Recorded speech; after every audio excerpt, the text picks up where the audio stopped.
How do you sound now? Oh yeah, that's better. I just turned you up a couple clicks. I'm going to turn myself down one click. All right.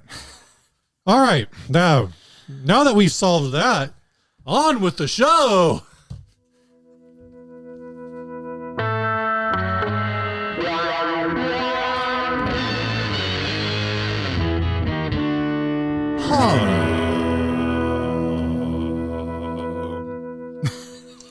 Hey everyone, I'm Ryan. And I'm Steven. This is 60 Cycle Hum, the guitar buying, selling, trading, modding, fixing, breaking, reviewing, playing podcast. Whoa! I've been doing Steve, it good. That was a good one. I'm doing it good for like a month. All right. It's only taken me, if you say so. It's only been taking me 9 years. It was fast. And 9 months to do it right. Like, Ryan? Yeah, Steve. This week I was listening to a podcast. No kidding. I was listening to a podcast this week.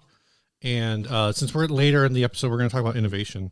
Mm-hmm. And this podcast I was listening to, it's called Dipped in Tone. All right. Have they innovated? I think they innovated really well. They do this segment now. They just started it. It's a new innovation. A new podcast innovation. Where they get ads from Reverb. And you're saying they're called Dripped in Tone. Dripping Tone. Dripping with Tone. All Dripping with Tone. And they talk about the ads. And I was thinking... They talk about ads? I was thinking, like, that's a really innovative idea that we should try. Wait, like, what kind of ads? We're talking about, like, advertisements on in Reverb, magazines? Like, they're advertisements on Reverb? On Reverb. They're used guitars. Like you mean like listings? The one, yeah. All right. Sounds crazy to me, but maybe it'll work. I was thinking maybe we could try it this week on our show. I mean, that's something you'd have to prep for. Have you done the prep for that? Like, do we have listings? We do have some listings. Really? We have some listings that were prepared. That sounds crazy. I'm not sure who prepared them, but it sounds crazy. Let's give it a shot. All right. This first ad was sent by Joey Scar. It's called Frankenstein's. Why can't you spell monster? I did spell monsters. Frankenstein's monsters guitar. It's because I'm just trying to get this done as fast as I can when I'm grabbing ads. Yeah. Jackson Soloist 1986 glow in the dark Frankenstein Dan Lawrence San Dimas era $4,300. That does glow in the dark. Yeah, it really glows in the dark. 1986 Jackson Soloist originally built in San Dimas as indicated by the serial number. Ooh. San Dimas. Yeah, San Dimas High School football rules. This guitar has been professionally converted by Guitar and Music Works to feature a glow-in-the-dark Frankenstein graphic created by Dan Lawrence and Lee Garver. The graphic is similar to Phil Collins' Bela Lugosi Jackson, also done by Dan Lawrence, which features a glow-in-the-dark vampire motif. Dan Lawrence and Lee Garver. A Dracula? Yeah. If it's got Bela Lugosi on it? I mean, guess so. Come on. Let's not just say vampire. Dan and Lee are known for their high-quality custom guitar work. During the conversion, the guitar was upgraded from a Caller tremolo to a Floyd Rose system, and the pickup configuration was changed from HSS to single humbucker. This Jackson Soloist combines elements from Jackson's 1980 production with custom shop modifications, resulting in highly collectible instrument. There's a whole world of vintage collectible shred sticks that go for big money that I don't understand at all. And this is probably one of them. But I do really like this art. This is really fun. I've seen the Bela Lugosi one. I don't think that one glowed. The fact that this one glows so prominently is pretty amazing. Unless that photo is just, they really goosed it. They really just bumped up the contrast to get it glowing that bright. But that looks incredible. The way that the art glows and blends, and you get the texture of his undead skin, his reanimated skin, and all the other details. It is like a masterwork here. I really appreciate what's going on here. I mean, this photo does look like it's taken, the assuming all the photos were taken at the same time. This first room does look like it's daylight. And daylight really this is a thing I learned. Actually, I learned this trying to learn. We're about to learn about watch dial stuff. The UV watch dial stuff. The glow in the dark paint is that because I always wonder why can't I just put it in front of a light like this? And I think this is really bright, but in terms of the energy that's stored, the sun is 10,000 times brighter than what you think of as daylight inside the house. And it's got everything in it. It's got all them frequencies. It's got all the juice. Yeah, it's got the juice. It's got the juice.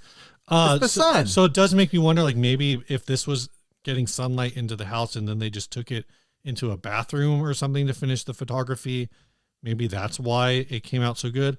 The other thing that could be thinking again about watches is a lot of watch photos where they want to show what the lume Steve looks. wants That's this what to it's be called, lume. a timepiece podcast. Is they'll take black light to sure. to light up Because the it'll lume. just glow under black light. Yeah. Totally. So that's the other way. that I've maybe seen it this is done. a black white. I don't know if it's photo. black light, but it's some kind of Sure. thing. So maybe they did that too. I don't know, but it looks really good. I hope it really lights up like this. I will say, like, glow in the dark stuff is really fun. It's really fun if you're going to find yourself on a very dark stage. I think it's sure. I think it's just a really fun thing to have in a room. Oh yeah. My office where I have my things, I have a glow in the dark sticker on the wall from the Monster Museum. My brain just broke. Flatwoods Monster Museum. Yeah, from those fine folks. I got a sticker on my wall that glows in the dark, and I've got my Proco rat. And so every time I forgot rats glow in the dark. So every time I go in the office at night, I'm like, I first open the door and it's dark in the hall. Or I've been in my office and I turn off the light to leave. The last thing I see in my office when I'm walking out is my glow in the dark stuff on the wall. And it's always like, it's just neat. Like, I think I have it. I own that stuff. I think I have it in a drawer right now, but I've got a Demonic Machines pedal that glows in the dark. Oh, cool. And it surprises me sometimes. I'll walk into the garage when it's out and like, oh yeah, that pedal glows in the dark. Yeah. I completely forgot about really that. Fun. But this one looks like really dramatic. Yeah. In daylight, it's like, a banana cream yellow. I bet it's a little bit more green in person. I don't know though. Like, what do they want for it? Like $6,000 or something like that? 4,300. 43. Yeah. Someone tell us, is that a good price? Like, I see these sorts of things get listed where I'm like, wow, I didn't realize like an 80s Jackson would fetch thousands and thousands of dollars. It is knocked down $600. I know. And I know it's also USA, but it's like, in my mind, a vintage guitar that's going to have mojo that you're going to pay extra money for to get that vintage appeal is not going to be a 24 fret Floyd Rose single humbucker shred stick. Like, if that's the sort of market you're in, like that's the sort of guitar you want to play. Yeah. Wouldn't you want to go brand new? Like, isn't that the whole vibe? Like, it doesn't feel like the place, the part of guitar culture where you would find appeal in vintage instruments. Like, it seems like the opposite. It seems like you'd always want to be chasing the hot new thing, the fastest new thing on the market that's got the craziest new pickups or whatever. Maybe I'm totally wrong. Maybe like vintage shredders, and obviously I probably am, since these things are commanding high prices, that vintage shredders have a certain appeal to them, and there's an audience out there that's buying them up. But it's surprising to me because it does feel like the ethos, the culture is completely wrong for it. Like a vintage Les Paul, I kind of like, I'll never buy one, but I kind of get it. It's like, there's a mojo element, a perceived mojo element. Same for any like Fender vintage stuff. And there was a vintage Mustang on Craigslist or OfferUp or whatever for $2,000. It was like a 65, and it's like, I could buy a vintage Mustang. Yeah. I have a Mustang now and I like it, so maybe I should get that's not that crazy. It's not a little crazy. It's not that crazy. I mean, it's not that crazy. All right. No, you're not right. So I think this appeals to a very specific cluster of people. And actually this ties in a little bit to the topic we covered recently. Sure. 2 weeks ago. Yeah. I remember exactly what you're talking about. What is he talking about? 3 weeks ago. One of the things I was surprised to see was the number of people who were like, now whether or not they actually spend the money on it is a different question. But the number of Gen Xers who came out and were like, dude, I totally have Guitar Heroes.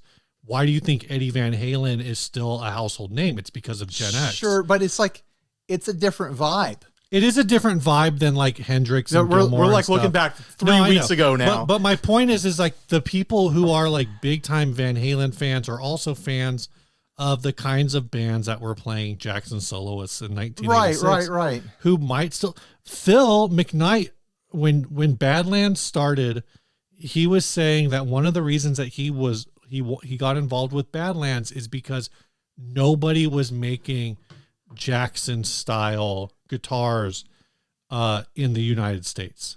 Like that was basically his claim, that no one was making this with the 80s graphics and all this other other appointments. Like if you wanted an 80s style Jackson there's made in the USA that you were going to pay $4,000 to $5,000. And he's like, so they found a way to make one brand new. What were those Badlands? Like 26, something like that. Yeah. And he sold them out like right away. And so that was part of it. And that was his whole thing. He's like, if some custom shop were to come out and say like, look, if Fender were to, does Fender own Jackson right now? I think they do. I thought they owned Charvel. Do they own the ice cream company? No, that's Carvel. Fudgy the Whale. Fender the Whale? Fender the Whale. Fudgy the They should Fender? come out with a Charvel that is Fudgy the Whale. A Charvel Carvel? Yeah, a Charvel Carvel. They should do that. Well, they did. Was it who was it that made the hot dog? That's Kramer. That's Kramer. Yeah, That's Kramer. Okay. The point being, like, there is a market for these. I was just looking at 1986 Jacksons specifically and seeing price ranges everywhere from about $2,200 all the way up to about $7,000, depending on whether or not it was custom shop or just standard production.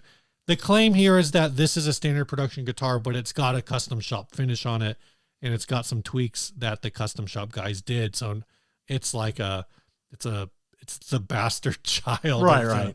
Jackson custom shop. I mean, it's cool art. It was made in the same town that Bill and Ted live in. Yeah. So yeah, obviously it's probably worth double. And it's got a Frankenstein on it. Where Napoleon finally defeated Waterloo. It doesn't have a Frankenstein on it. It has Frankenstein's monster on it. It's Frankenstein's Monaster's guitar. You reference my poor spelling. No one was ever going to see that file folder.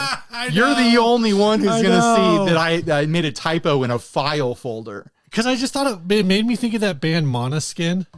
Okay. And so I don't know. Or like Steve just had to knock me down a peg. I just got to let everyone know, Ryan's functionally illiterate. I felt like you've been having a good week. Can't let that ego get too big. That's what I'm here for. Thanks for keeping me in check, Steve. You know I appreciate it. If you feel like I was too hard on Ryan and you want to pump his ego back up, I want you to head on over to patreon.com/60cyclehumcast. Like these folks did at the $1 level per month, $1 per month. You can prepay for a full year for $11. That transition, Steve, was velvet smooth. Are you kidding me? CJ Fleck and Randall Clemens. And honestly, like $1 level, that's where it's at. Oh yeah. That's like, we appreciate all that's what most people do. We appreciate all the support at every level. At $5, we're going to send you some merch. At $10, we're going to send you some merch. At $25, we're going to send you some merch. It's all, well, no, 25 and 10 get the same. $1 a month, you get your name on the end scroll. At $1, you get your name on the end scroll that is going to go on the end of this podcast. It's going to go on any Patreon sponsored videos that Ryan makes. And if you're an audio listener and you don't want to listen to the Spotify ads anymore, I upload the file to Patreon, and at the $1 level and above, you can access your own personal RSS feed that will have ad-free episodes. So yeah, there you go. Again, thanks everyone who supports us over on Patreon. We appreciate it a lot. Go pump up Ryan's ego. Ryan. Yes, Steve. Speaking of pumping up your ego. No, I don't know. I can't. I'm ready for it, Steve. Pump my ego. Pump them jams. Pump it up. Pump up the jams. Pump it up. Pump it up. This episode is brought to y'all. We're doing sponsors. Returning sponsor. Hold on. I got to read this. We have to have the line. We have to have the line. I got to find it. I got to dig it. Why wasn't I prepared? I have no idea, man. Am I going to beat you to it? That's Social Blade. This is sponsorship from Wang's. Best choice for tone fancier with electricity guitar. Let's do it at the same time. Wang's. Best choice for tone fancier with electricity guitar. Apparently, that's a direct translation from whatever their slogan was in Mandarin to English. And they've been running with it for years now. Yeah, because they like it. They think it's fun. They think it's charming. That's why Wangs are our type of people. The thing that I think is fun is the correct pronunciation. It is Wangs. That's true. But we prefer Wangs. They are now offering 20 watt and 40 watt versions of a Dumble style amp. Yeah. That is on a PCB, so they're pretty cheap. They're Yeah, they're totally affordable. $850 and $725. Yeah, but both like versions are under $1,000 for a Dumble style head. I haven't heard them. I haven't played with them, but Wings is the company that sent me that Dumble clone made by Grand. So obviously they were shopping around for build styles and components and stuff like that and looking to get into the Dumble world. And now they're doing it. You want Dumble on a budget? That's what Wings is up to. So we'll have a link down below. Yep. Go check it out. Their claim here is that these are direct PCB clones. So they take the hand-wired circuit that's been traced, and they're just putting it on a PCB. Mm-hmm. The components, I'm sure the quality of components is different because it's been 40 years since Dumbles were being made, 30 years. Listen, here's but yeah. hold on, but all right. Like I won't interrupt you. But like a lot Go of ahead, Steve. I'm waiting for you to finish. Make a Dumble style amp. They take the circuit, they put their own tweaks on it and whatever. Right. Wong's is saying that this is direct. Like it's not their own spin. They're trying to stay as close to the original as possible. What I wanted to say, what I learned from that purple Grand amp that sits behind us, because you hear about Dumbles your whole life. We've all heard about the legend of Dumbles and the crystal lettuce and all that. But what do they sound like? Like, my understanding was that every single one was built a little different by Dumble to fit the needs of whoever he was building them for. When I got that one in, I finally understood what the actual hype was about Dumbles. They're a build your own tone amplifier. There are so many tonal controls across these amplifiers, all these tweaky little things that if you have the ear, if you've got the talent in your ear, you can dial in a bunch of amazing tones. Yeah, you can get yourself in trouble. You can make a bunch of stinky, stanky tones, but there's everything you need to work there to find some sort of magic, incredible tone that can be your own personal, professional rock star, rock god tone. That's kind of my pitch for Dumble style amps now. Like, I never thought I would be someone who like waxes poetic about Dumbles, but there is something there. There's something to the opportunity that style of circuit design gives you, because there's just so many little tweaky things you can do to dial in your sound. So there you go. Maybe Wings has a Dumble for you. They're definitely a lot cheaper than buying the real thing. You don't have to mortgage your house or anything like that. This ad. Wow. Is this whole episode just an ad? Am I an advertisement? This episode is also brought to you by the folks over at TrueFire. They are a massive lesson site, all kinds of good, not just guitar lessons, not just, these guitars, but this is wow. What are you doing? I'm looking at you. Where are you pointing? I'm looking at you on the screen, and I'm like pointing as if my arm movements are going to be your arm movements. I wanted to. This is a great sponsor spot. Point to this bass over here. Because TrueFire has bass lessons. That's what you were trying to do. That's all I was trying to say. All right, okay. TrueFire has bass lessons. TrueFire has guitar lessons. TrueFire has, I think, do they have drum lessons? I know I've seen like mandolin lessons. I'm not going to speak outside of the guitar world. I don't remember. They definitely have guitar lessons. Tens of thousands, maybe hundreds of thousands of videos from all sorts of people that you've heard of, people that you know, that you can get lessons from through TrueFire and their associated sister brands and stuff like that. It's amazing. Like, they've got everything. You want to learn a song, they've probably got it. You want to learn theory, they've got lessons and lessons and lessons. You want to learn how to like do blues soloing, you never learned how to play blues, and you figured it's time, get over there to TrueFire. Click the link down below. Yeah, it's an affiliate link. Yeah, if you sign up for the long program, a full year, just tear off the Band-Aid and make it count. You're going to invest. Yeah, we'll get a bigger cut than the other programs, but you could also try out a free trial. So go check it out. Link down below. I should probably take the blues lessons because I heard that there's not enough blues guitar pedal demos. Pretty rare to find people playing blues in guitar videos these days. Yeah, it's this underserved genre of music. Ryan, this next ad was sent by Aaron Griffith. Aaron Griffith, reached out to me this week because I forgot to post this week's podcast episode. Oh yeah, I saw that. I loaded it. I went through everything on Spotify, and then I just never hit finish. If Steve ever dies, and which he will someday, this is our spooky episode, by the way. Happy Halloween this week. If Steve ever dies, I'm actually not going to be able to keep the audio podcast going because I have no idea how he does it. Oh my god! I'm not involved with the process anymore. I can teach you. I don't have to charge. I don't want to learn. That's your own special job. This Steve. is the string thing. Behold, the rise of the string thing from the depths of the underground scene, the wildest pits of the darkest basement shows. He rises as a three-dimensional guitar string recycling figure. 1.5 million pounds of used strings are sent to landfills each year. Summon the string thing to do your part in the fight against string waste and breathe new life into your dead strings. Each string thing is your own unique creation, so have fun with it, get creative, and don't forget to share your progress. Hashtag string thing lives. 1.5 million pounds. Wouldn't that number be more impressive if it was tons? Wouldn't that number be more impressive if it was dollary dues?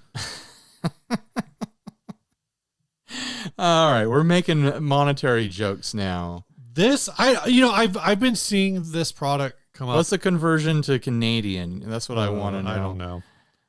And I don't know what I think about this. It's $44 for this thing.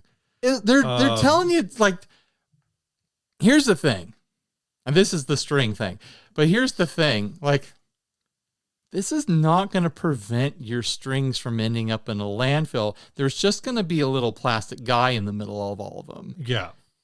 Yeah, maybe you'll keep this around for the rest of your life. Maybe you truly will keep wrapping strings around this for the rest of your entire life. But when you're gone, I told you it's spooky episode time. We're doing Halloween for sure. So we're talking about you dying right now in this episode. You're going to die. And your family's going to be stuck with your stuff. They're just going to throw it away. They're not, like, there's no program out there to recycle strings. Like, and if there was, the people would smelt down all the strings to recycle the metal, would be like, oh, there's like a plastic guy inside of this. There's a plastic G.I. Joe inside this giant ball of strings. You should have just made a ball of strings your whole life. So there's a couple issues here. One, there's 139 pre-drilled holes, so you can do, I mean, I guess because you run the string through and then you're going to wrap it around. So how many actual string, like, I don't know how many strings this actually took to create their final product here. It looks like a lot. I think you'd have to sit and do the math. It looks like you can only fit one low E string in per hole. So it says the holes fit up to an 80 gauge guitar / bass string. Right. So the issue there to me already is that, like, your guitar string, your bass string set is usually like a 40 to 90 at the smallest. Oh, we could really get into the weeds with this. So your low, if you're a bass player, your low E's always cannot go on this. Yeah, this isn't for the bass boys. But to your point, at an 80, you could fit like a guitar low E, say like a 10 to 50 set. You could put a 10 in there plus, you don't have a box. You have a 10 to 50. So you could fit a 10 plus 3, or a 50 plus 3 10s. Or like right. You have to start getting into the math. But it's like, you think about a set of 6 strings, what you would have to do. I think you could get all 6 strings into 2 holes. I think if you were really clever about it, you could make it happen. Right, but you're going to string it through and then you got to wrap it around. Right. I mean, I guess really you only have to use a hole and then to like mount it, and then you can wrap it around however you want, and then you put it through another hole at the end kind of to tie it off. Right. That way. It also it feels like something like I'm going to hear a commotion in the middle of the night and walk into the office and see that this thing has just exploded like a spring and unwound itself and like spun out all over the entire room. Like, you know how you get scared when you're tuning your high E that it's going to snap and like slash your eyeball in half? You're winding up a string grenade. I don't think it's actually a danger. I don't think any of that is actually going to happen. This is a goofy, silly thing. I think a lot of people would get enjoyment out of using it and eventually making a string mummy for display on their shelf to remind them of how much they play guitar. But also, like, look at their example photos. Those are all clean strings. When I take off strings, they rusty brown, baby. I was literally about to say that. If you built this out of your old guitar strings, crusty. you'd fucking give yourself tetanus. And even if they were clean when I put them on there, sit on the shelf for the rest of your life. They're going to turn brown. They're going to turn dusty and gritty. That's one of the biggest things that actually, like, especially. And good luck undoing this. Once you wrap this up, it's done. You're never pulling all the strings off of this. No, once you fill it up, you buy another one for $44. Excuse me. I both kind of. You know how many packs of strings you could buy for $44, Steve? Both like at least 3 packs of String Joys. Yeah. I both. And no, that's not a transition to a sponsor. Love and hate this item. Like, it's fun. I'm sure someone probably had one of those wooden models, for like artists. Sure. Yeah, probably like opposing guys. You probably have like 12 of them, because you're an artist. That's the joke. Oh, okay. Yeah. And somebody was like doing that, like making like wrapping their strings around it, and then they had this idea like, whoa, what if we had this, but it was had holes in it and whatever, and that's how this idea was born. It's a fun idea. Is it a $44 a fun idea? You know what? You know why that price is perfect? Why is that price perfect? That's like the perfect price for someone who doesn't play guitar to get a gift for someone who doesn't. Like, it's right in that sweet spot where it's like, they know they could go to Guitar Center and buy a pedal for $100. They could go pick up a 3 Series. Yeah. They know that there's stuff out there like that. But they're like, I don't want to spend $100. I don't know what pedal to get. Like, they just look up, Google search like guitarist gift ideas, and this thing is going to be the hot gift of this year. This is okay, guys, it's Halloween this week.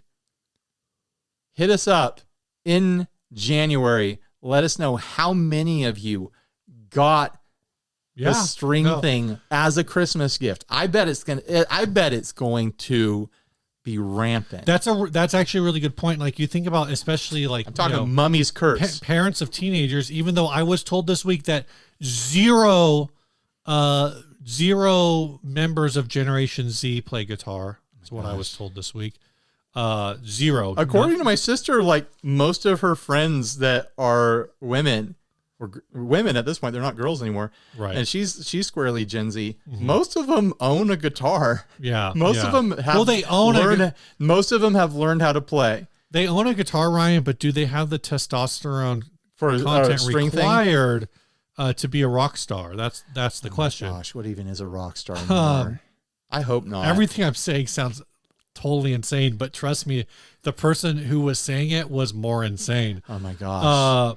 But I forgot about that guy. That's what I was referencing. We get comments that are so unhinged that we don't even publish them anywhere. We're just like, oh my gosh. Yeah, seriously. I couldn't. This was legitimately so. It's still up on our Instagram reel, but it was so wild that like I felt uncomfortable with the idea of like screenshotting it and reposting it, because it needs to be buried in the depths of a comment section. It does not need to be screenshot and reposted. Right. Now people are going to go try to find it. Which is Thanks fine. a lot, Steve. Which is fine. More views. When you find the comment, click on the guy's profile. I wouldn't normally say that, but go click on the guy's profile to see that this isn't an isolated incident. No. Go learn about how Paul Davids is part of an alien conspiracy to take over planet Earth. What I was going to say about this is, when you're like a teenager, you're cutting strings, you're taking them, you're throwing them in your parents' trash can or whatever. Yeah. Your parents go into the kitchen, they open the trash can, all of a sudden your mom gets hit in the face with like guitar string that pops out of that trash can or whatever. Yeah. Or, she's lifting out the bag, or your dad's lifting out the bag to take out the trash, and that guitar string rips a hole in the bag or whatever. That's who's going to buy this. The parent that's sick of it.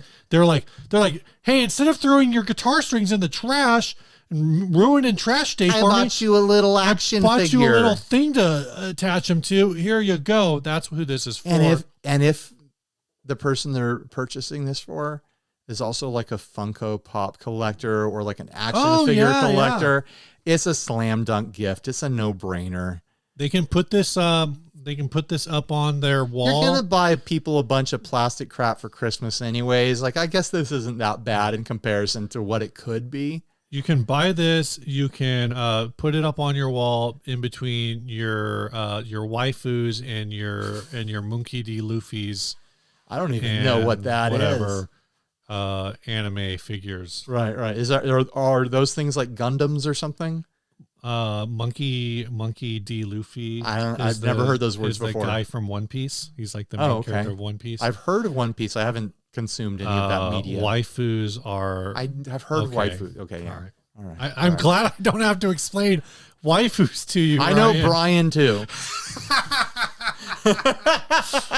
Oh man, are they still doing their show? Yeah, good. The Tone Jerks, right? Yeah, the Tone Jerks. Yeah, they never miss a Patreon episode. They went like a 2-month stretch where they did not post a regular episode, but I didn't realize they didn't because I still listen to the Patreon. I'm on their Patreon. I'm so far behind on all podcasts. The only time I catch up on podcasts is when I fly somewhere, and I haven't flown anywhere like all year. Hold on, Brian, do you have anything else to say about this? I don't. I like, your mom's going to buy it for you. It's unavoidable. Yeah. If you tell her not to, she's going to rearrange it in her mind into words that sound like "buy this for me." Like it kind of. I'm betting at least 2% of our audience is going to get this for Christmas. They probably 2% of our audience already bought one of these things. Yeah, let's probably. be honest. Yeah. We should, after this ad read, even though I kind of slammed it the whole time, we probably should have figured out if we could have had an affiliate link. Get an affiliate link for it. Yeah, totally. Ryan. Yeah, Steve. What's new, man? Are you gonna do what's new? What's new? I think yours was more timely. All right. So I've been people who follow my personal account on Facebook. I accept all friend requests. By the way, it's a little experiment I've been doing for years. Terrifying. Well, I just decided to burn my Facebook to the ground. Wow. So that's what I did. I've been stomping around in the ocean. This is completely guitar non-related. I've been stomping around in the ocean my entire life. Okay. 43 years I've been stomping around in the ocean. Yeah. And never once have I been stung by a stingray. Wow. But in the past month and a half, I've been stung twice. Twice. I've been stung twice. Was the first one like not the first one was crazy because I was with my wife and my kids. We were playing in the surf at the beach, which is where the surf is. Yeah. Not at the lake. And also ocean beach. All of a sudden I felt the telltale, I stepped on a living thing. Yeah. And it scurried, and then I felt a prick. Okay. On the side of my heel. I was like, oh no, it finally happened. I just got stung. And so I like pull my foot out of the water. I'm looking at it. There's a little bit of blood, a little bit of puncture. And I'm looking at it. I'm feeling it. And I'm like, it doesn't feel like it went very deep. Mm-hmm. And I'm walking around on it, like just kind of like paying attention. Like, is it, like these are supposed to hurt like crazy. Yeah. And it never started hurting. Like 10 or 15 minutes into it, I was like, I think I got real lucky here. I don't think it got deep enough to actually deliver the poison, the venom. Right. You got nicked. I got nicked. And I was like, oh my gosh, I should go buy a lottery ticket. This is crazy. Mm-hmm. And then so is this where you announced that you bought a lottery ticket and won and that the show's over? I still didn't buy a lottery ticket. And so then a month and a half later, last week, it was Tuesday or something like that, I go surfing and I'm coming back in from an excellent session of surfing. Had a great time. It was beautiful out there. I'm walking over rocks where these things don't hang out. And all of a sudden, bam, it feels like getting stabbed. And it's like in the most upset, it's not the most because I've heard of more upsetting places. Yeah, stab me as an example, Steve. I've heard examples of places that are more upsetting, but it's still pretty upsetting. Like imagine this is my foot, like right in between into the joint. And I felt it in the instant that it happened, that it went all the way. You're sure you weren't just trying to like hide your heroin habit? Yeah.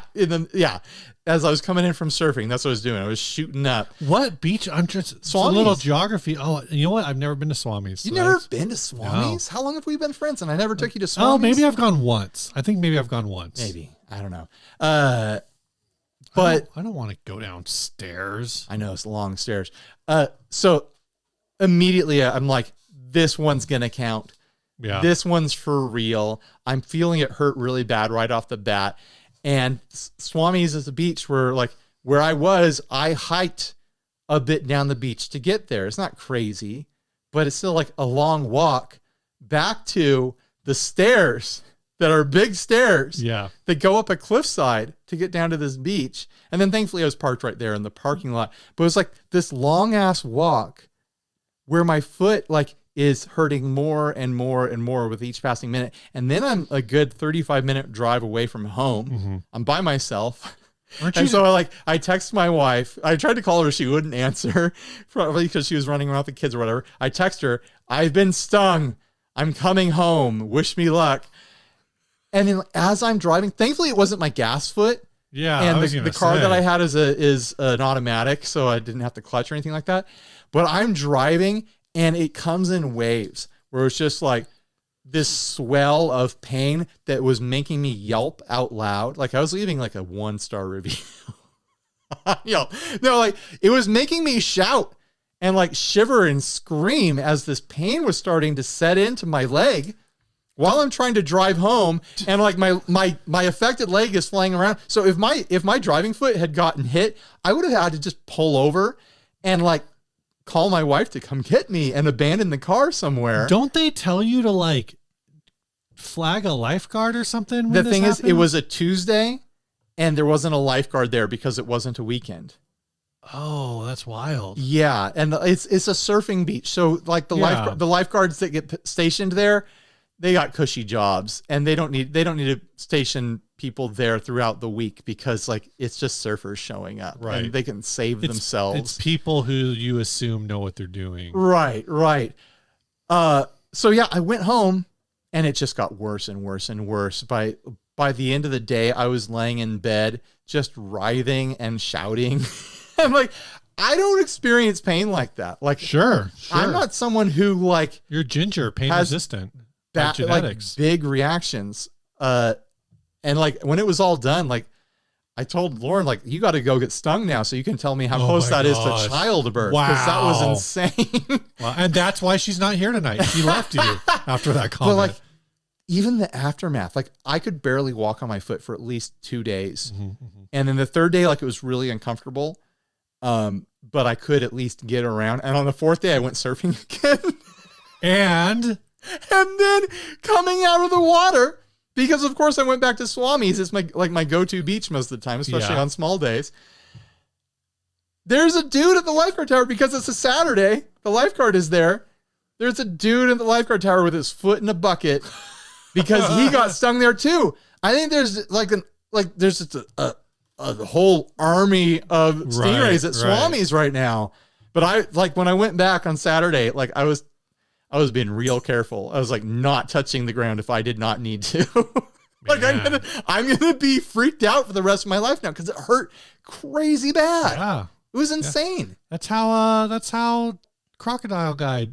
Well, he got it in the Steve heart. Irwin. Yeah, you know what? I know he got. It wasn't like a. It was a big one. It was a big stingray. Yeah.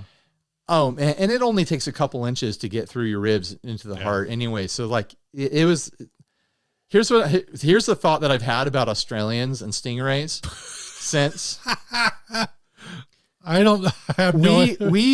We like owe a lot to the Australian people. I'm going to deliver that again. We owe a lot. Okay. To Australia and to the Australian people, the citizens of Australia, that they have allowed stingrays to continue to exist. Like, I wouldn't put it past them to like try to eradicate stingrays completely. What are they for? Why do we have them? They're for eating. They probably serve a more of a purpose than like mosquitoes do. Now I'm these days I'm feeling like screw them. I'm anti stingray now. I never had a thought about them before. And now, like, Australians, if you did want to eradicate stingrays, like, I get it. You're going to go to like, so, you know, your kids are going to have some field trip. You're going to be make them extinct. You're going to end up chaperoning. I know. You're going to go to SeaWorld. You're going to be at the manta ray pool at SeaWorld. And they're going to find the cure for cancer inside a stingray stinger. The parents, the other parents are just going to be walking by. You're going to be muttering under your breath, God damn stingrays. Wish they would go extinct. I do have a superpower now. Since I got stung by 2 stingrays. Okay. It's Spider-Man rules. I can now lay very flat at the bottom of the ocean. It's a special skill I have. All right. Scurry away. Yeah. Sting people with your butt. Oh, yeah, that's right. I sting people with my butt now. Do we want to Let's do it. Let's crack it open. Mail. This is a package. It's been sitting here the whole time. Mark will be upset if we don't. Don't hurt yourself, Steve. He really wrapped it up, didn't he? Never cut towards yourself. Cut towards your co-host. He really wanted us to Nate Bernecker on this one. Oh, gosh. Oh, I almost forgot about that, Steve.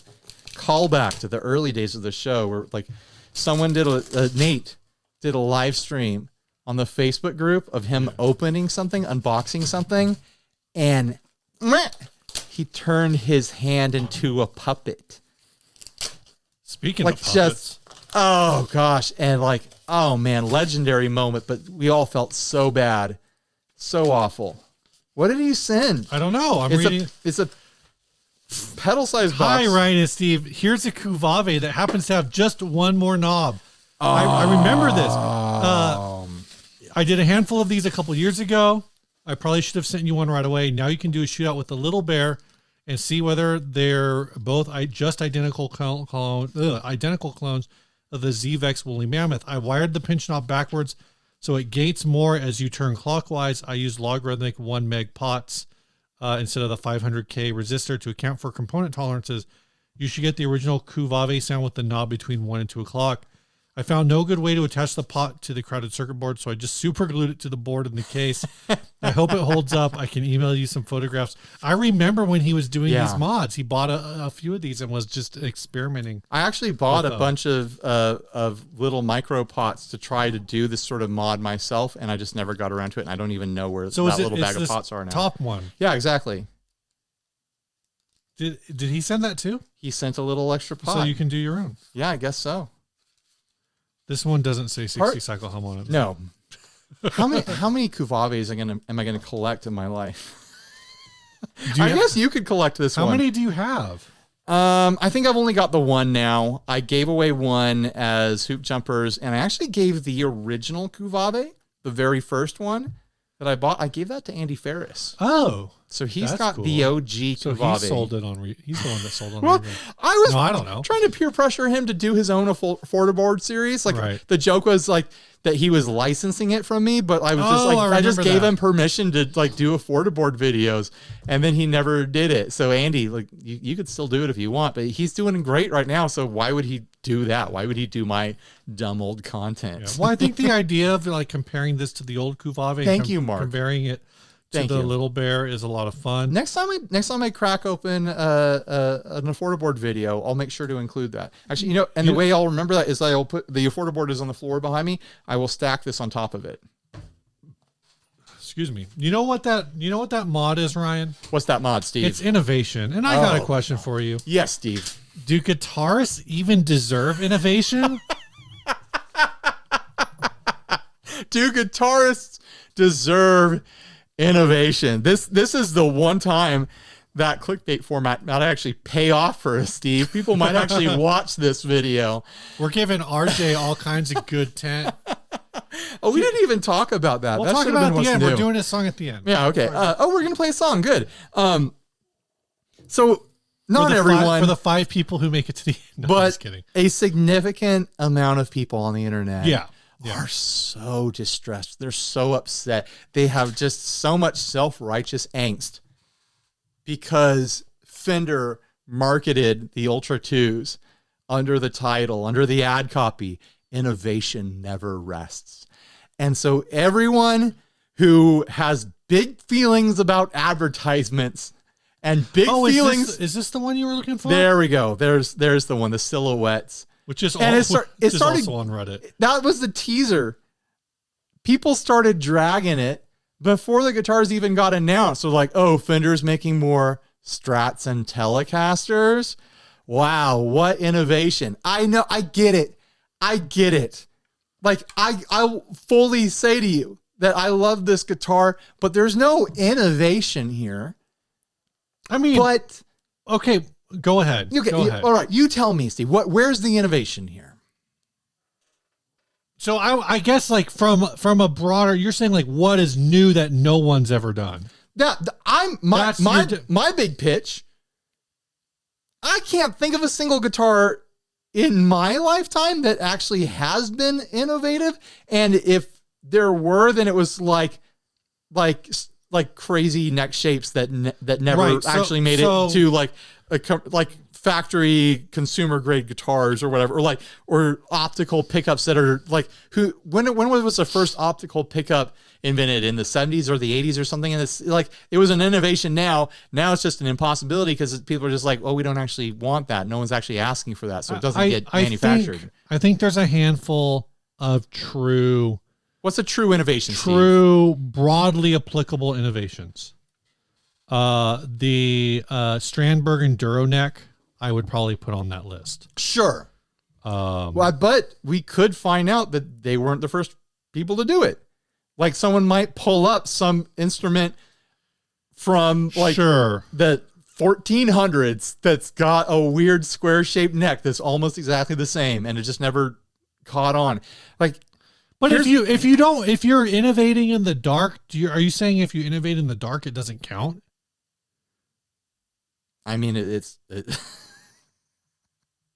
you're saying like if you innovate being unaware of that innovation previously happening. Like, because where I'm going with the Strandberg thing is I feel like that's a non-obvious. Okay. And I think it's caught on. A thing that is I would put in a similar category to the Strandberg that didn't come off, that didn't carry on, that's also I think a little non-obvious is you remember the Z-Glide neck, the Dean Z-Glide neck? Sure. That's one where I'm like, okay, all right. That's kind of innovative, but I don't know. What about tempered frets or like true temper frets, or like I feel like that's old. That's old. Evertune is Evertune like the innovative? I feel like Evertune's innovative. I think you and I are coming at this from different directions. I'm coming from so big picture that nothing even exists anymore. Right. At the end of the day, it's like, oh, this is like they're all just guitars. You're all just tweaking. The big innovation was 6 strings and an electric pickup. Like, so nothing else matters. Okay. So with that thinking in mind, with your perspective in mind, for Fender to deliver on innovation never rests, then they would have to come out with a guitar that at least has something as innovative as, meaning that other brands haven't done it before, meaning that it's a somewhat new invention, as innovative as an Evertune. Give me the Ultra 2. Yes. Okay, I'll agree to that. And so here's the issue with this guitar, right? Mm-hmm. And this slogan. And I don't know if they're with their other guitars, is it better? Okay, S1 switch is what, coil split? Yeah. Is this just a coil split? But they had the S1 on the Ultra already ones. Exists, right? Low profile tuner, so they don't actually need a string tree. They have one anyway. They don't ding it. I just got that guitar. Ding proof guitar. That's the innovation. That would actually. I mean, that's what poly is essentially. These are ding resistant, low profile locking tuners. But those same tuners are on my Player Plus. No. Oh, really? I didn't even know it was on the Player Plus. I was just gonna say other Strat style guitars have this. To me, the most innovative part of this guitar, which I commented on when I came over 2 weeks ago, is the neck joint. The way this neck part of where the body and the neck meet and are joined is an innovation within the context of Fender. Sure. I don't know if the Ultra Ones had this. I've never played an Ultra One, but so to me, this is new for Fender. However, it's not new for anyone else. Right. Like this general type of thing, I think was on Aria 2s in like the 1990s. Like this is some Nuno Betancourt shit. That's Washburn. It's a 30, 40-year-old feature. Here's the thing. Like you could probably do a drinking game where you drink it every time I say, here's the thing. Like Fender's core audience, they don't want hyper modern innovation. Like this line, the Ultra 2, is their stab at that to offer a higher end factory production model that has a bunch of modern features, but no one goes to Fender for the most ultra modern, innovative products ever. And I get that's why people were dragging the ads and dragging the campaign and making jokes about it. That neck finish is really interesting. Is it innovative? No, but it's interesting. Like I'm skeptical that there's really very much possibility of any new innovation in guitars at all, because you want it to still be a guitar. Like you don't want constant new innovations. You want what's the word I'm looking for? You want refinement. You want of right? Yeah, you want refinement. So this guitar that should be the ad copy. Refinement never rests. That would have landed. This is a more refined guitar. That also has alliteration, which I love. Alliteration in ad copy is great. Right. Refinement never rests. Is that alliteration or assonance? Oh, I don't know. One of them is like repeating vowels and the other one's repeating consonants. Oh, okay. I forget. Yeah. Now, refinement never rests. Like that's solid. Use it in 5 years, Fender, when you come out with the Ultra 3s. Because my experience with that guitar is that it's a very well made, very, very pleasurable guitar to play. I was chatting with someone, I think on Threads yesterday, who has one, and we were both like, this might be Fender's best sounding humbucker. Like it's really? It's a really great sounding humbucker. I've had Fender humbuckers and a bunch of stuff. I've got the Jag Sting over there. I've got the Player 2. I've had a bunch of Squier humbucker guitars and stuff like that. I've had Fender style humbuckers, and I've always just been like, oh, it's a humbucker. But this one actually sounds really great. Like, I think refinement really lands better with this line, but they're trying to push a more modern guitar. So I understand why the marketing department would land on innovation, where refinement might sound more like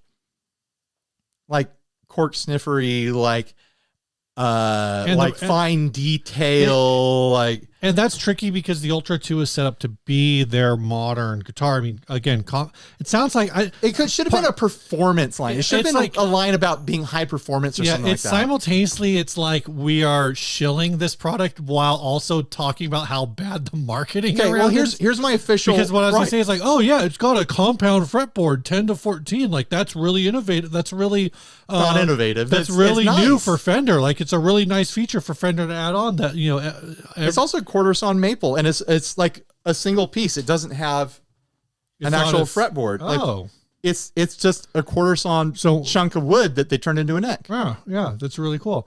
Were you gonna? I was gonna say what you said, basically. Like, yeah, the ad copy is easy to make fun of. I totally get why people are making fun of it. But on the other side of it, like, it's a great guitar. Yeah. People have been coming over to my video and other places on our social media to dog on it and be like, oh, yeah, it's total trash because they just made another Strat. That's what Fender does. Yeah. They make Stratocasters and Telecasters. That's why they're in business. That's what they'll never stop doing it. Of course, they'll never stop doing it. The thing that you're making fun of doesn't mean that the guitar is bad. And it's actually a really great guitar. I legitimately really love that guitar, and I've been using it a lot in videos because I've been having a great time picking it up. I haven't even set it up to my personal preference yet. Yeah, it's still got nines on it. I've been afraid to touch it because it's dialed in so nice. Right. So my bid is that people just know, like, be smart enough to know what you're actually making fun of. Yeah, the ad copy sucks. The ad copy is easy to lampoon. But the guitar's advertising is, I think, pretty good. Right. And here's the thing, right? So they have this, it's the Ultra 2. It's got a handful of features. It's got a humbucker in it. Right. Right. So it's got it splits crazy good. It's got these different features in it where because people say like, oh, well, why is it Ultra? Why are you paying more? Like, why, if these are better, then why not just do the thing? If this was launched as the Fender American standard guitar, people would lose their minds in the other direction because it would just be like the player Jag nonsense where people would be like, why doesn't Fender make a traditional Stratocaster anymore? You know? And to that no point, matter what Fender launches, there's going to be a percentage of the guitar population that acts hurt over it, that acts like they've been wounded because a new guitar exists. There's you know, backing up a little bit to the idea of innovation, I think when a guitar brand innovates in a true innovation, that is successful, they stick with it. With an acoustic guitar company, that might mean, is it Martin that has the X bracing? There's like a Taylor has some sort of fancy bracing. When, you know, when an acoustic guitar company comes up with a new bracing, eventually like that becomes like their flagship thing. When a thing is new, that's the innovation. So yeah, Fender didn't come to the table with any new technology with this. So the flip side of this, and again, we've talked about this before. We talked about it kind of when it happened, I think, or at least not too long after it happened. One of the biggest guitar innovations of now, I would say the last 15 years, because I don't think it's within the last 10 years anymore. And they did different versions of this. Okay. The Gibson Robotuner. I guess. I know that's taking an existing product. I wouldn't say biggest. Retrofitting. I wouldn't say biggest. I'd say notable. No, notable. Sure. And when they did, it would be biggest if people actually used it. When Gibson first did the original Robot Les Paul, which I actually want to say was like 2009, people were kind of like really mixed on it. They did some refinements to it. And then again, in my opinion, very foolishly, I think it was everyone's 2014, opinion. 2015, they put it across the entire line, except for they only had 3 models that year that did not have the Robotuners. It was like when Apple put U2 on everyone's iPod. If they put robotic tuners on every single Gibson. I think 2015, which was crazy. I think a couple years after that, they came out with the Gibson. Now they have the Gibson Modern line, but they had the Gibson High Performance line that still had the Robotuners. They should have put the Gibson Robotuners plus they had a few other features on the Gibson High Performance series, and then pushed those with the slogan "Innovation never sleeps" or "Innovation never rests" or whatever. I think you could look at that and be like, yeah, this is it's clearly it's called the high performance line. You're saying these are high performance features, and you are actually doing something that no one else was at the time that I knew of, at least, was stock putting out a guitar with automated tuners on it. Again, all the features on here, they're great. It's the first time probably maybe that Fender's doing it. Maybe they've done it before and I just don't know. It's possible. But these are all features that, you know, probably when we go to NAMM in 2 months, I guarantee you if we go to like the shred metals or the shred guitar section, there's going to be all kinds of models of guitars that have similar features. Totally. And also, like, we've been encountering a lot of stuff lately the past week or so. Seeing people, I don't know what you're going to say, be weirdly bitter about CNC machines. Well, that was the same guy from. I know, but like I've actually seen it from a couple people who are like, oh, just, you know, like all guitars are CNC machines now, so just like it doesn't matter which ones you buy. That's not what CNC machines do. They don't fart out the same guitar over and over and over again. It cuts the wood. Yeah. All the CNC machine does is cut the wood. It does the same job that a pen router does. Right. Like, that's it. Like, people have these crazy ideas that a CNC machine means that a cheap guitar is going to be the exact same as an expensive guitar. There's still... I thought a CNC machine, Ryan, meant I could take this tabletop here, run it through a CNC machine, and get a Gibson Les Paul custom. Like, just... You put it in, and then it spits out, legitimately slashes Les Paul. Think that there's people out there who when they hear the guitars are made with CNC machines, they think that someone's pressing a button and wood goes in one end, and then there's like nozzles for paint that goes in, and then there's like molten metal that gets squirted on as frets or something. Like they think a guitar pops out the ass of this thing. You press a button and it falls out a chute into a case, and then a robot pushes it into a box, and then they ship it. That's what they think for some reason. Like it's just a robotic pen router. I just envisioned. I don't know if it was a Looney Tunes or Merry Melodies or whatever, but one of these ones where they've got some Rube Goldberg factory that and it's got the music. That's not what's probably going on. got Marvin the Martian in it, right? Kind of a thing. I don't know. This topic's probably mostly incomplete. We're just like flapping our gums. It's been exhausting. Every time we do a launch with like a big company, there's a percentage of people who find something so upsetting about it, and we get the brunt of it. Publishing content about it. I'm looking at like your guitar wall behind the TV that other people can't see, and legitimately, I don't think guitarists even want innovation. So that's where I was going to get to. It's a bad advertisement because that's not what guitarists even want. Yeah.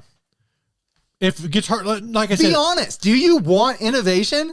Be honest. If guitarists wanted innovation, or do you want refinement? If a large segment of the guitar playing population wanted innovation, again, like a brand like Strandberg, a brand like Kiesel, those are the brands that I think, because is Kiesel innovative? Like I think they're innovative compared to, maybe they're not compared to Fender, I suppose, but that's more in like shapes and finishing. Yeah, I guess like they're still guitars. Like, do you want?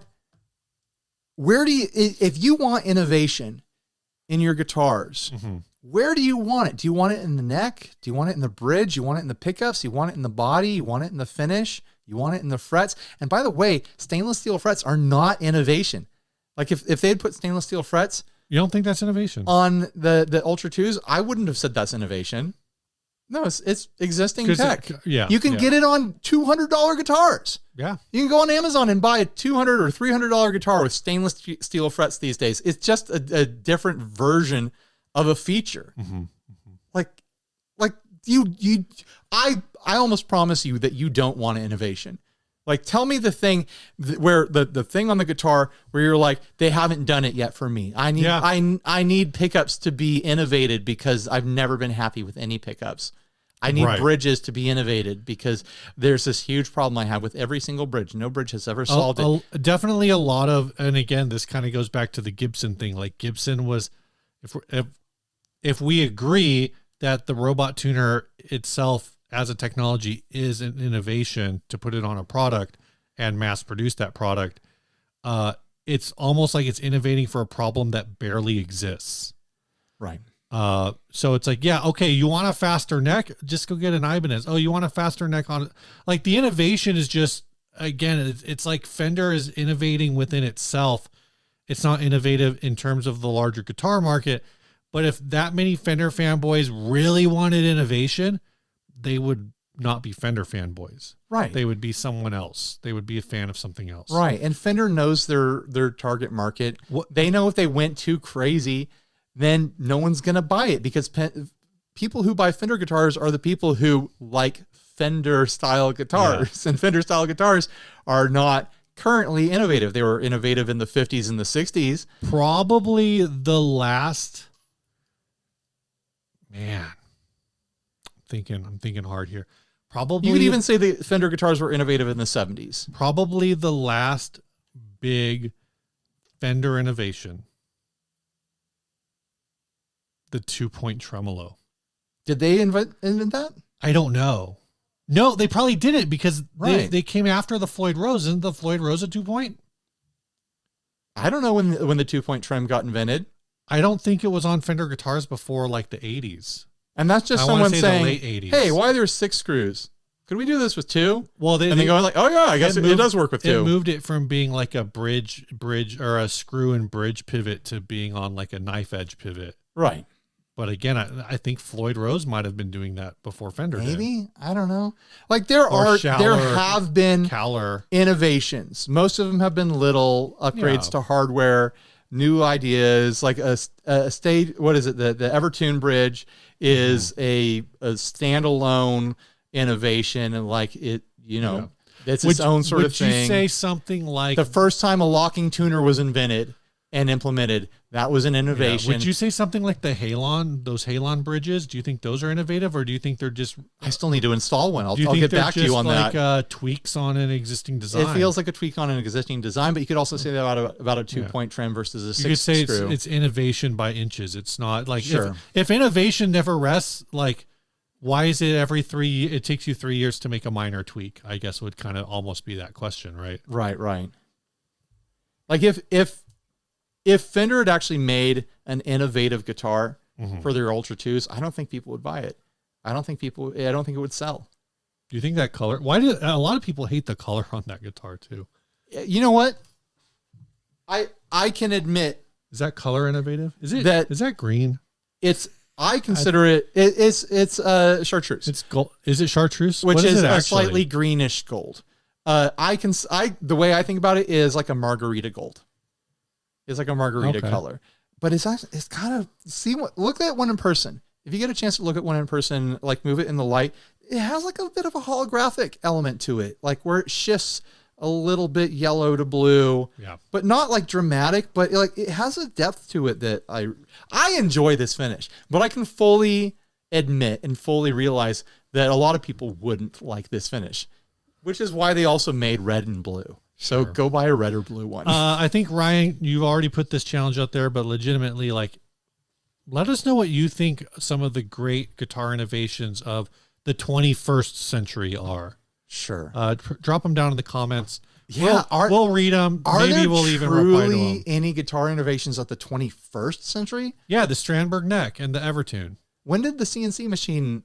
Like 1970s something? Yeah, you're probably right. The first company to use CNC machines in mass was PV.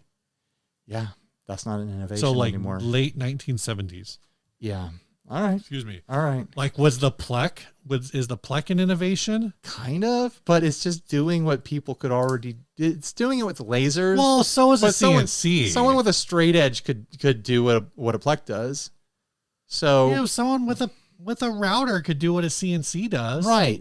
It's their time and labor saving devices. Are robots innovation? There, we'll end on With that. the guitar plays itself, is that the innovation we want? The products that are innovative, people make fun of them.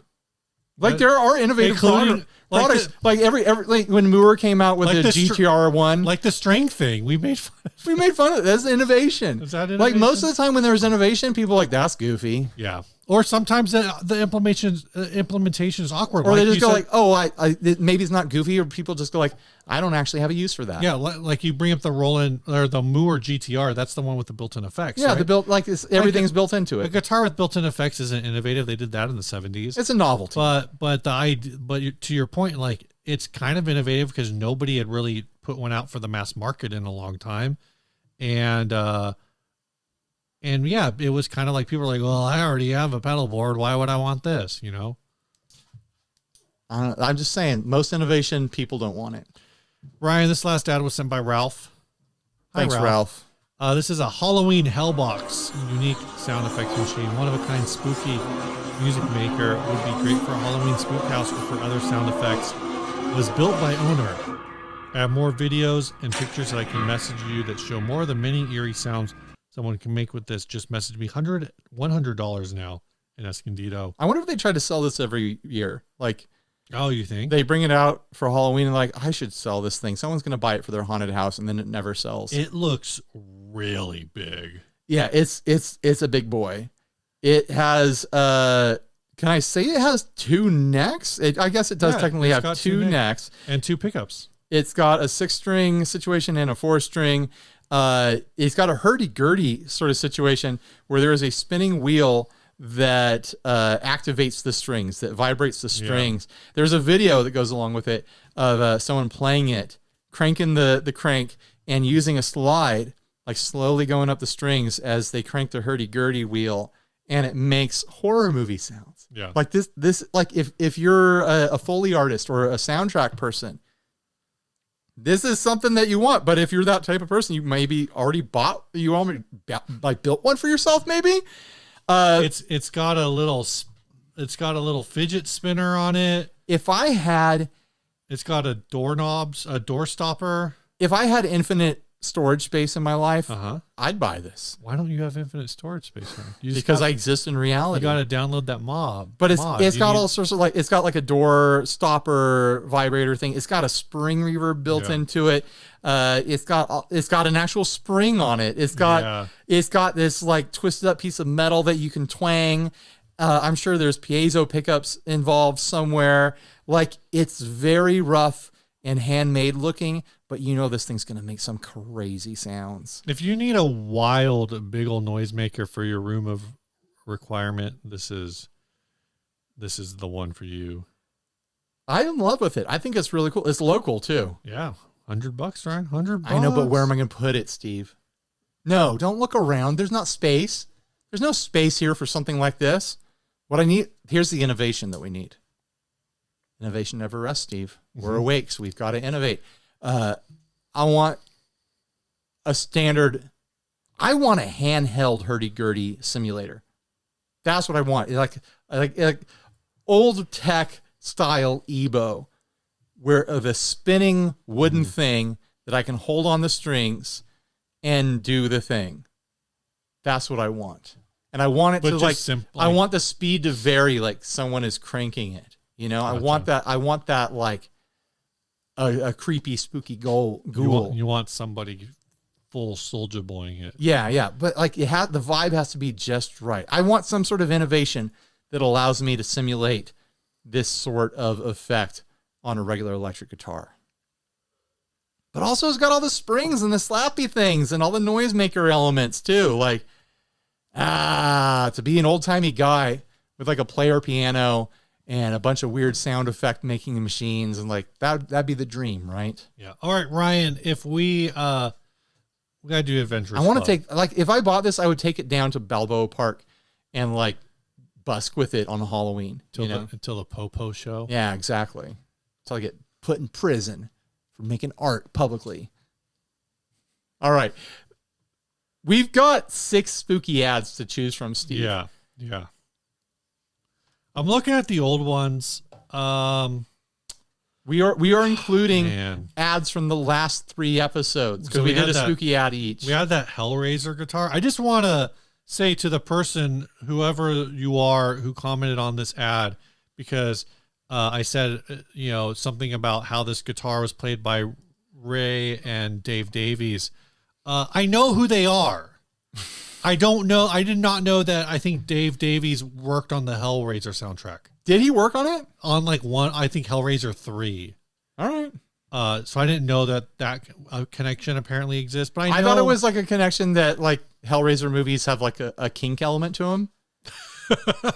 I mean, you're not wrong. Right. So therefore, associated with the kinks. So we had the Hellraiser guitar. We had this demon antler guitar. I'm going to make this easy for myself. In our old folder here that has the Hellraiser, has the demon guitar, and has the bone shovel. I think the bone shovel's the winner of that group. Sure. Now, will the bone shovel defeat Frankenstein, or will it defeat the scare box or the string thing? I think, and the problem is I don't think I can put the video on Imgur, but because of the video, I'm really leaning towards scare box. It's weird because we didn't talk about it as much as the other things. But it's like, if we're just going for criteria of spookiest guitar or spookiest like object. Okay. I guess it's pretty dead on. Like, that is a Halloween instrument. Yeah. Like, that is the one. Like, the rest of them is like, yeah, they're kind of spooky. Or like the bone shovel had bones in it. Yeah. That demon guitar had deer antlers in it. I mean, Frankenstein's monster is literally Frankenstein's monster's guitar. I think you might be right. I think the scare box is on a full technicality, legitimately and literally the best Halloween guitar. Yeah. And it just happens to be the last Ed. Congratulations, Ralph Pacheco, on your win. This is a much longer It's the only episode. one that I think I would actually say, like, go buy it.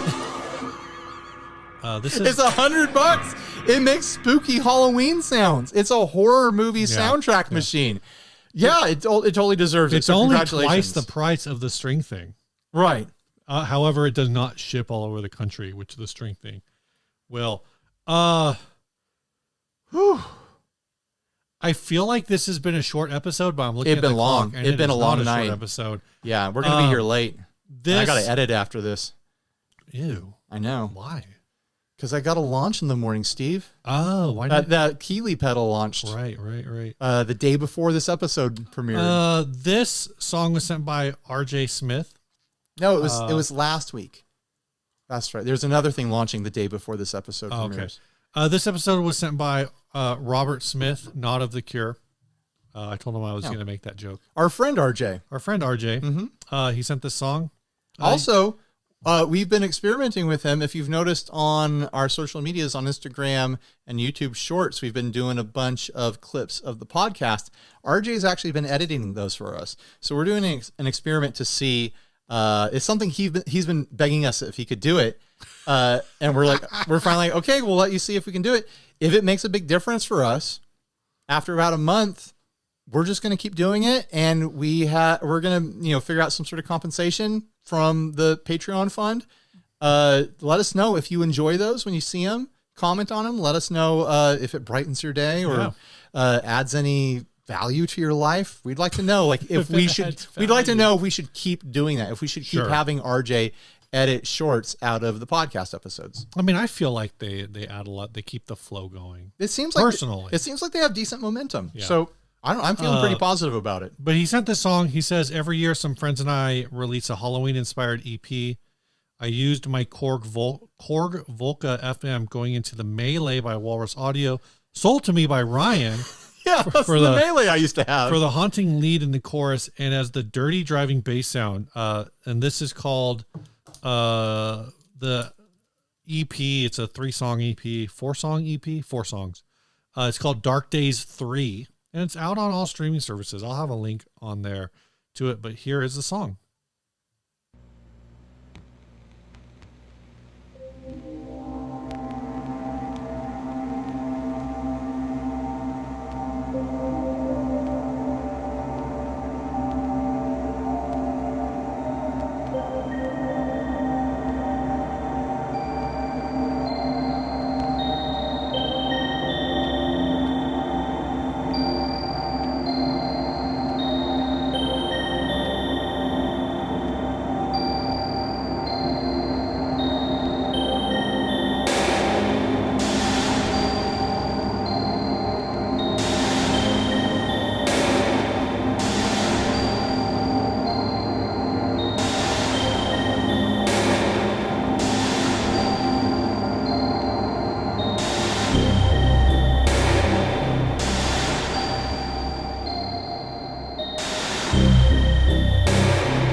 Incredible as they seem, are not the results of mass hysteria.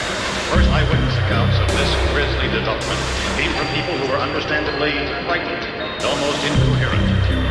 Officials and newsmen first discounted those eyewitness descriptions as being beyond belief.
I mean, could there be a more perfect track for the end of our spooky episode, Steve? Spooky Our Halloween week episode. I forgot to say, this song is called Reanimate.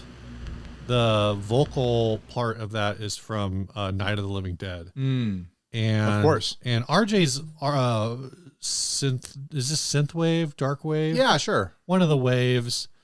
It's called That's a wave. Televised Neon. But like I said, I'll have a link to the full EP for folks to check out.